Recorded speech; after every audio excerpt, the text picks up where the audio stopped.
Hey, welcome back. In this video, I'm going to show you how to set up the Google Ads conversion tracking for Wix. So, you're going to head over to wix.com, sign in for an account with the platform, and you're going to see the site's dashboard. Select the website that you're going to keep the tracking on, like this. Click on Select and Edit Site, and it will open up the dashboard of it. Now, what are we going to do is to wait for the dashboard to load up. Now we are going to scroll down on the part of the left side of the screen. Here we have this menu, or the control panel as I like to name it. We're going to click on settings. And from here, what are we going to do? We are going to see the general settings, the communication and notification settings, and here we have the advanced.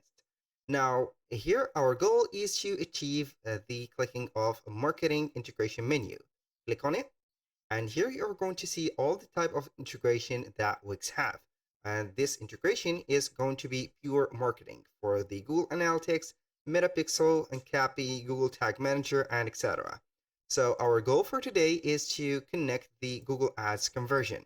So you are going to click on here, click on connect, and basically you are going to have or need a premium account or a premium plan on Wix, so you can go ahead and set it up. So this is noticeable right there. You need to upgrade your site with a premium plan to connect Google Ads conversions.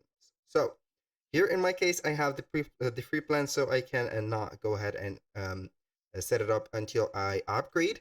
But here we have only two steps to do. First one is to get the Google Ads conversion tag, which is going to be here following the Google instructions. From here, click on this specific blog or this support blog. You're going to see here the different apps or the different steps that you're going to need here. And then you're going to get to the second step, which is add your Google Ads conversion tag to your site. By clicking on here, it will take you to the coding area of this specific here. We're going to see it. The custom code you are going to put here, or inject a code, and you're going to validate it. If this video was helpful, please hit the like button and don't forget to subscribe.